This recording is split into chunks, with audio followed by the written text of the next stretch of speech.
Are you tired of the marketing guessing game? Does your website feel more like a digital billboard than a client magnet? If you're nodding along, you're not alone. And it's time to stop the uncertainty and start getting real results. Let's talk about your marketing spend. Are you just shelling out money every month and crossing your fingers? Do you ever wonder what impact your marketing is really having on your revenue? Well, it's time to take the guesswork out of the equation with Rise Up Media. We've been working with them for over a year, and the feedback from our fellow members has been fantastic. Rise Up Media is here to take your marketing to the next level. They'll even perform a full audit of your online presence, giving you the good, the bad, and even let you in on what your competition is up to that you're missing out on. And the best part, there's no obligation, no catch, no pressure. If you decide to work with them, their contracts are month to month. That's right. No long-term commitments tying you down. So what are you waiting for? To learn more about how Rise Up Media can transform your firms, visit riseupmedia.com/maxlaw, and Rise is spelled with a Z. riseupmedia.com/maxlaw. This is Maximum Lawyer with your host, Tyson Mutrux. Hey everybody, this is Becca Eberhardt, CEO at Maximum Lawyer, and today I am here in Scottsdale with Tyson, and we are gearing up for the Q1 Mastermind here, and today is Wednesday, so we're doing a batch recording of podcasts before the Mastermind, and we had a guest that had to cancel last minute, so we're going to do a little impromptu episode here now. Yeah, it's exciting. I was really excited about that guest, but this is fun because I've not gotten you on camera like recording a podcast yet, right? At all? I mean, back in the beginning, we did virtual. Oh yeah, we did that a long time ago. Years. Yeah. Yeah. I had to almost kick you or drag you kicking and screaming to do this. Yeah, a little bit. A little bit. I had other really great ideas. You did. Yeah. Didn't work out. Yep. Unfortunately, the guest, she's not well. Well, she did the right thing, and but we'll be able to make that one up. But this is gonna be a good one. Your idea for this is fantastic. Yeah. Yeah, so let's tell the people what it's about. Okay, so recently we had a post that sparked some conversation within the guild and then also within the team at Maximum Lawyer too. So I'm going to read what the initial post was that sparked this conversation, and then we can kind of dive into our thoughts on it. So this guild member said, "Does this happen to anyone else? I reach out to a vendor to build something, set something up for me. It could be a marketing campaign, a software build out, etc. And then he says, hey, I need to do X, Y, and Z because here are my goals. Can you do this? And the vendor will say, sure, we can do it. Here's an estimate. He says, cool, here's the money. ... A month later, the vendor will demo the solution and he says, okay, but what about X, Y, and Z that I had mentioned before? The vendor says, yeah, our solutions can't do that. Not possible with our tech or the restrictions in place. And then he says he's stewing silently about spending time and money on something that doesn't do what he needed. And he says that this has happened a few times, and he ultimately usually just abandons what he's doing and what he had already paid for. Yeah, and that had some interesting comments. I covered it on the Guild morning show last Saturday. I'm going to be a little nicer to the vendors that I mentioned in the Guild. I won't mention them here, but my frustration's the same because I've had frustrations with vendors. I mean, like paid tens of thousands of dollars up front, and then not get the things that they say that they're going to give. Like, you've had some experience like outside of the legal industry. Like, have you seen anything like this? Not this often, no, which is what floors me. And when I first read this post, I did send you quite a few voice messages, and we had kind of talked back and forth. Which I played on the Which... Are we going to do that for the listeners for this? It's great. You know what? Why not? Actually, that might be better. Okay. Instead of me summarizing, we're gonna cut in my voice message into this so that you guys can hear my in the moment feelings. I was pretty riled up, and I genuinely care about our business owners in the Guild, and the fact that this is happening to multiple of them on multiple occasions. It's happened to you.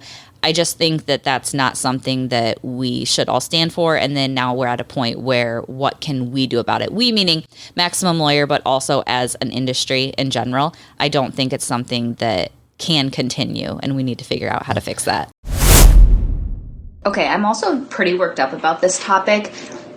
Mostly because when I saw the post in the guild that I had sent you and that a bunch of people had commented on, I immediately was like irritated for everyone commenting on there. Like, in my head, I just had that there's just no reason that a business owner doing business with another business owner should ever be treated like that, lied to like that, pay for things that they're actually never going to get, and the person knew that from the get-go. I'm like, actually, like, I don't know, flabbergasted by the whole thing. So initially I was like, okay, what can we do for our people about this topic? And as of yesterday, I was thinking, like, do we do a train on, like, negotiation? Do we figure out, like, a script where our people are like, you know, here's what you're going to offer me, here's how we're going to meet in the middle, I'm not giving you all of the money up front, et cetera, et cetera. I'm like, there has to be something our people can do. You know, even I think it was Stephen Lefkoff said, like, he's sued multiple people to get his money back when this has happened.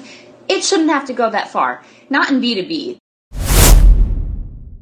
Yeah, so what was funny is you were worked up. It was. Like, really worked up. Yeah. And it was a barrage of voice memos. Right.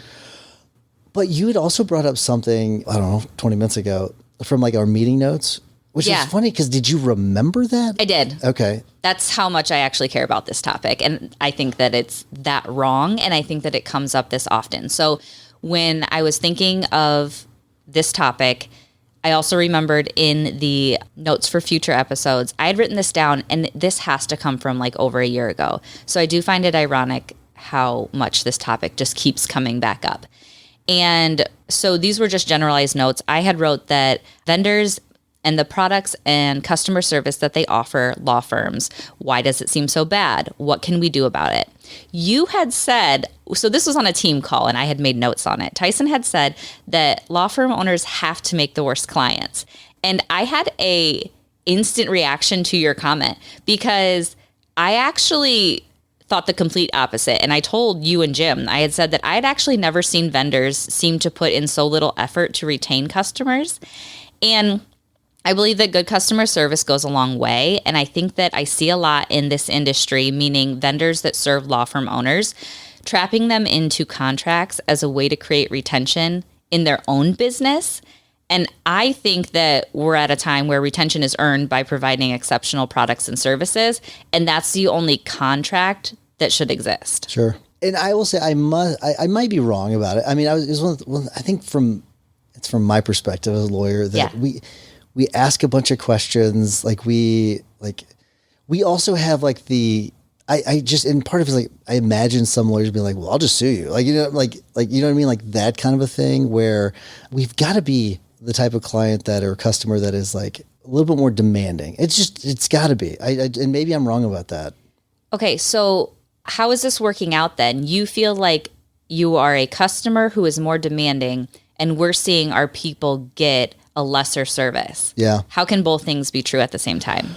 I think what it is that I think, and you know what, maybe we don't expect more. Maybe we just expect them to deliver what they say they're going to deliver. And maybe that's what it is. Maybe that's what bothered me so much about it is like, and then it may be a history of us getting burned, or not us, but like generally lawyers getting burned by it, that maybe that is why. Maybe I've been brainwashed to think that we're just difficult clients, and maybe we're not. I don't know, maybe we're not. You have now how many years of experience with the Guild? How long? Well, we launched that in 2020. Okay, so 4 years. Yeah.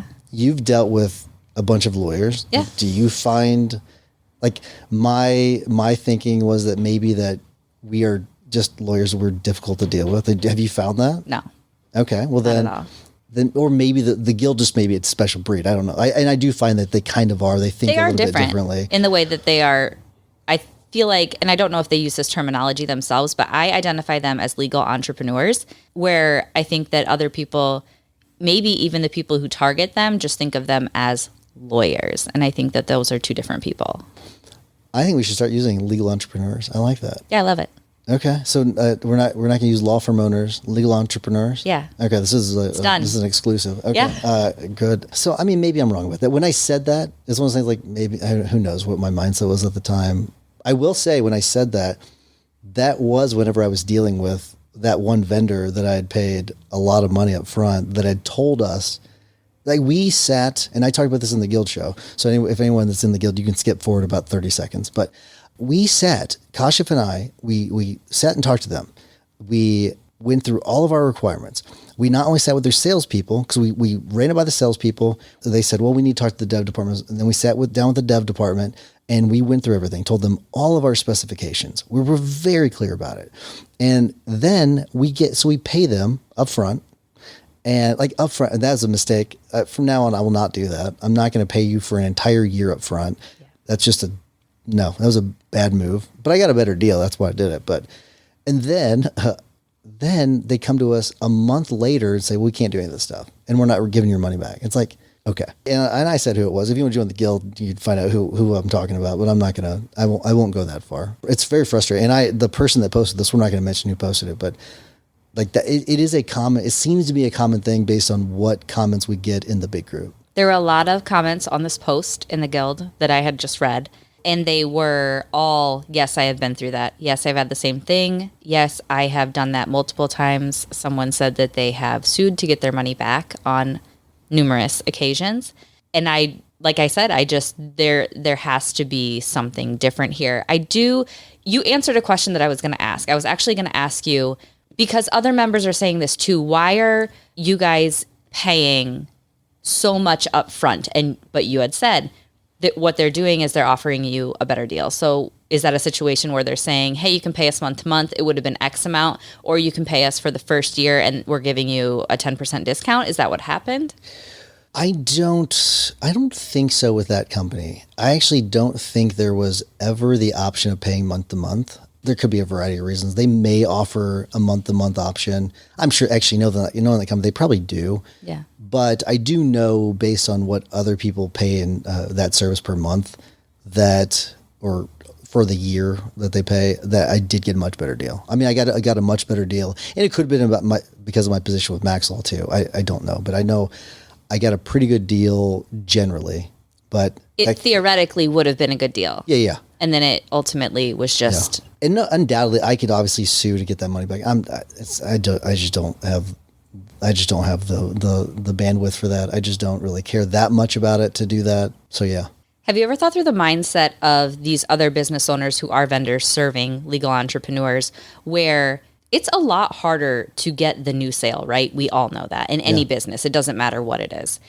So why do you think they put so much time and effort into just getting that first sale instead of just getting someone in and then wowing them and keeping them? And then they could have if you would have paid them the one-time fee, was there ongoing fees that you would have been paying them? Okay, so to your first point, I think they do it because they charge us so much more than they would a non-lawyer. Like if this were, I mean, do they serve non-lawyers as well, or do they just, no. Are you the ideal client? I think that we're the ideal client, right, and they can get away with it because they know we'll pay it. Let's use Zoho as an example. Okay. Look at Zoho's pricing versus, let's say, any other case management system on the market. I'll use Clio to pick on Clio because they're the biggest. Okay. Not that Clio has a bad product. I'm just saying you just compare the two. Mm-hmm. I will tell you, Zoho, what they offer, it is way more. They offer way more than what Clio does when it comes to their product. But they're a fraction of what Clio charges. And it's because they can get away with charging lawyers more money. And Zoho does not advertise just to... No. Got it. So that's the difference there. And their CEO is someone that wants to make it available to the masses. And that's part of the reason why they really believe in small businesses. They really want to take care of them. And that's why they do it. Now, there is a cost to that. And I was talking to Scott Rose about this the other day. There is a cost because with Zoho, when they roll out a new feature sometimes, or if they roll out a new software, there is kind of an understanding that you're pretty much in beta testing, even though they've released it, and they will improve it and they'll get it to a really great product. But sometimes there is some lag time when it comes to that. So that's sort of the trade-off. But honestly, I would rather have that than getting gouged all the freaking time when it comes to the monthly cost. And like, that's across the board. That's on everything. That's books. Like, and I won't pick on any of the books, but you name the book that was written by a lawyer on like trial skills or anything. Yeah. It's $150. You know what I mean? Like if it's a non-lawyer, that's a $20, $30 book, things like that. Okay. When you decided to go with Zoho. Is this the first time that you've gone with like a software that wasn't marketed specifically to you? How did you find a software? I feel like our people typically are looking for softwares, services, different things that are marketed directly to them and only, specialized, because then they'll feel like, they specialize in us, they know us better, they're going to serve us better. But you found something that wasn't targeted to you and you were comfortable enough to commit to it, even though you knew it wasn't specific to your industry. I'd say three things. So one is we met with a couple of companies about building something. We had all of our things that we needed, and we got halfway through the list of needs, and the first vendor said, they stopped me in there. I'm glad they did. They said, listen, the features that you want right now, and by the way, like we were halfway, like it was not, the list was pretty long. We're about $250,000. Should we keep talking or should we kind of stop? And I said, I think we should stop, because I wasn't willing to put that much money into a product that I wasn't going to sell. Like this wasn't something I was going to, Sure. So I was like, okay. So we did it a couple of times. It was cost prohibitive. And then I started searching for options, and I didn't look for like case management systems. I just looked for, I think I was just like searching for like CRMs just to see what would come up, and maybe even project management softwares, all that. I don't remember what I Googled exactly, but I stumbled on Zoho. I had heard about Zoho CRM. I had heard about Zoho Social, but I never looked into them. And then so I was looking to it, and I happened to mention it to Kelsey Bratcher. Okay. Kelsey said, "You're kidding me." I said, "No." He goes, "Well, I've always thought like Zoho is amazing, and I would love to build a like one of my things that he's always wanted to do was like he wanted to build a company on Zoho because it's a great platform." This is not a podcast about Zoho, not at all. We don't get paid by Zoho. There's no affiliate marketing, nothing like that. But I was like, oh, that's fast. So then I was like, okay, now I'm like gonna really dig into it, and they offer a ton. Now you got to know when you get into Zoho, it's like there's so much to it that you have to not try to dive into everything at one time. You pick one area, but that's another story. So that's how I found it. It was I just kind of stumbled on it. Do you feel like you're more open now when looking for services to finding companies that aren't specifically advertising that they're helping law firms, or do you feel more comfortable still going with the companies that advertise to you specifically? I'm okay with outside. I know that Jim and I, we like when the guild, one of our things that we talked about was like picking something specifically for lawyers. Mm-hmm. And my opinion's changed on that. Okay. I think that opinion was shaped off of our experience with Infusionsoft, which we really liked Infusionsoft, but because it wasn't specifically made for lawyers, it made it difficult at times to make it work. And there were some limitations with Infusionsoft, and then the whole way Infusionsoft went and changed their name, and there's a lot of mistakes that they'd made. But I think it was colored by that. That's what it was. Yeah. Do you want to talk about contracts a little bit? Dive into that a little bit more. Yeah. What do you want to know about it? I do have thoughts, but I want to know what your thoughts are. Mine were more general. I was just going to, obviously we bring this up a lot. A company that we work with a lot of our events is Rise Up, and they're known for not having any contracts. And I think that's worked out really well in our community for them. And I'm just wondering, again, it does relate to what we talked about earlier, but why aren't more companies going this way? I truly feel like they're behind. I feel like the vendors that serve law firm owners are behind in not switching to this model, and they're just hanging on for dear life to the contract model, acting like it's an industry norm, and I don't think it needs to be. There will be a lot of pushback in the legal industry before it does shift, because you have a company like Case Text, which I loved. It was purchased by one of the big companies, legal research companies. They've ruined that product, and they're a yearly contract or 2 to 3 year. I think we got contacted by them, and they're notorious for sending emails out, and it was like, you can get this rate for 2 years, you can get this rate for 3-year contract. Okay. And so they will push back. I was talking to someone, their thinking is that the whole idea was to buy it and then burn it to the ground so that they have one less competitor. That's what happened with Case Text, is what you're saying? Yeah, and I do agree. That happens. I Absolutely. Tend to agree with them. Yeah. It's not the product that it was. It was good, but they had specifically, like the legal research part of it's the same. It's the co-counsel, the AI component that they've ruined, because they have to, you now have to link it to Westlaw and all that. I guess I mentioned the company, so now whatever. But that is where it is. it's a bit frustrating. So there will be pushback. The reason I think it's just been a standard norm because we were willing to do it. And they're like, if you use the legal research companies, like if you, as an example, Westlaw and LexisNexis were the two in the game. Like that was it. There were others, but there were really no others. Yeah. And those were the two. Yeah. And if you wanted to do legal research, you went through one of those two. Yeah. We use Lexis at the sheriff's office. Yeah. It's the only one that we used. Yeah. So you're really limited to those. And like from a practical standpoint, there's some others that are like, okay, but if you really want to be able to do legit legal research, that's what you do.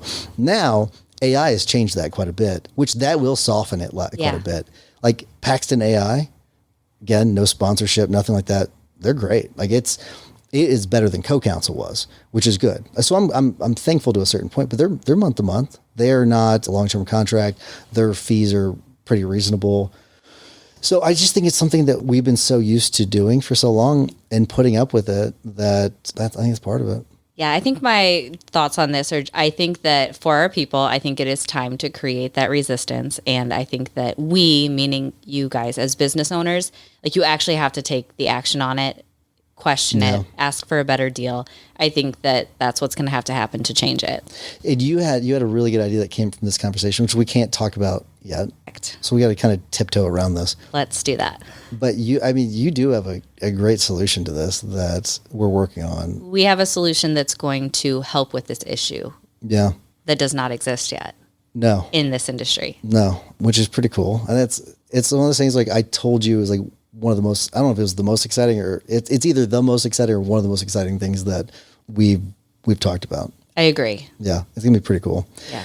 Yeah. So I guess, have you seen, I'm guessing like doctors and accountants, they probably get gouged too, to a certain point. Oh, absolutely. I also think now that we're comparing to those two other industries too, I think another thing is time. I think that they use that, people want to get the fix and get it fast. And instead of taking the time to really think through the contracts or what the monthly cost is, they're like, if you're claiming you can solve my problem, let's just do that and do it today. Maybe we just need to slow down a little bit. Because I envision doctors being the same way. Yeah.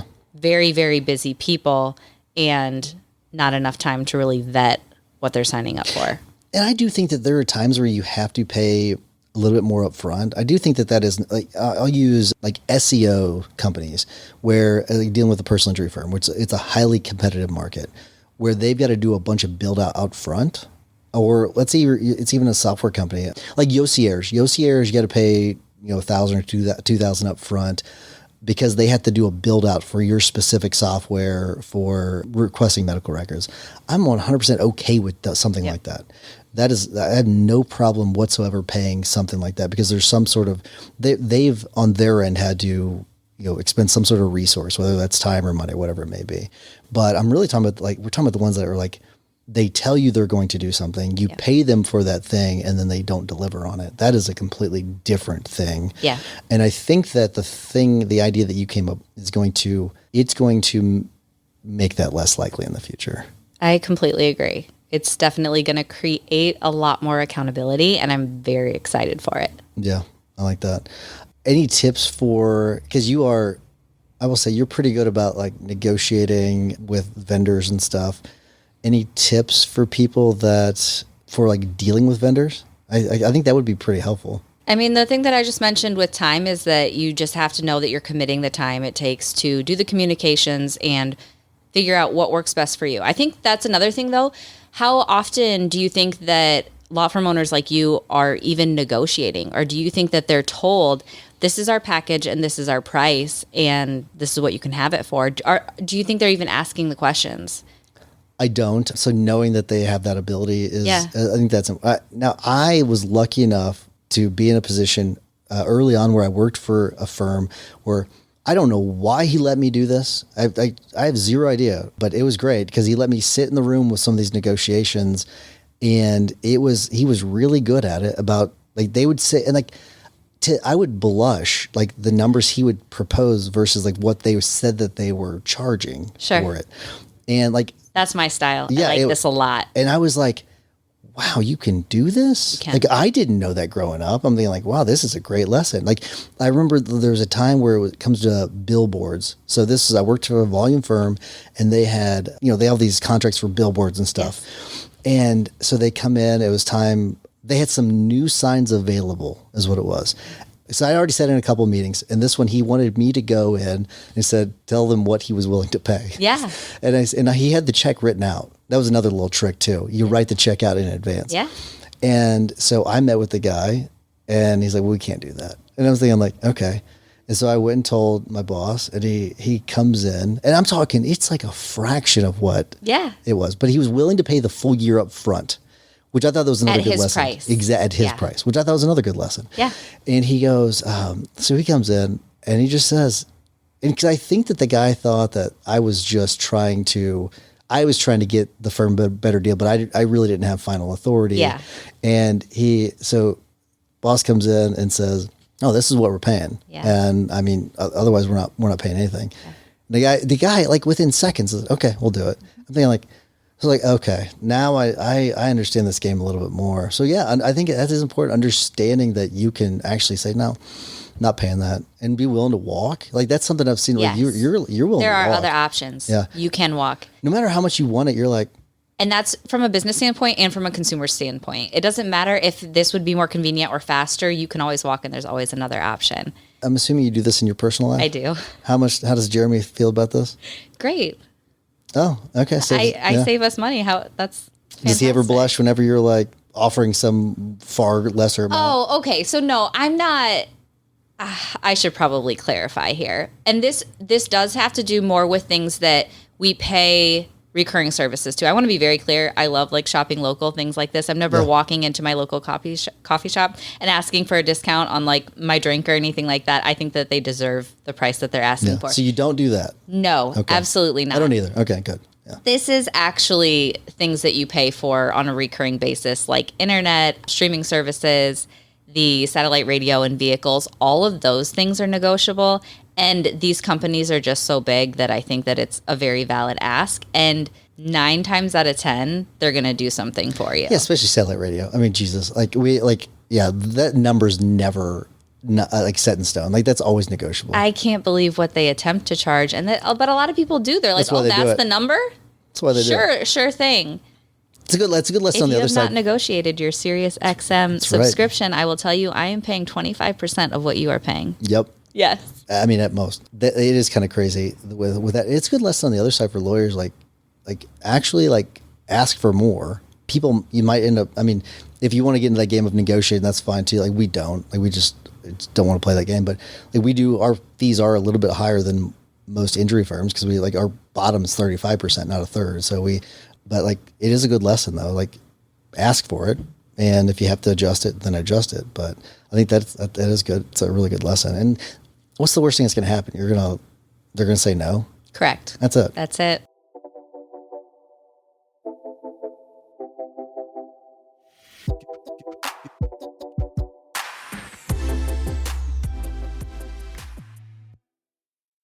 This spring, we're taking the Maximum Lawyer Mastermind to Maui, the perfect setting to reset, refocus, and recharge. April is a pivotal time to assess your law firm's progress and fine-tune your strategies to ensure 2025 is a year of unparalleled growth. Our Maui Mastermind is designed to help you identify opportunities, overcome challenges, and take bold steps forward. This 2-day event blends high-impact business training with transformative hot seats. On day 1, you'll gain insights and tools to propel your firm's success, while day 2 is dedicated to Mastermind hot seats, where you'll receive personalized advice and strategies tailored to your goals. You'll leave Maui with a clear, actionable plan and the confidence to implement it immediately. Don't miss this opportunity to mastermind with us in Paradise on April 10th and 11th. To learn more about this event and grab your ticket, head to maxlawevents.com.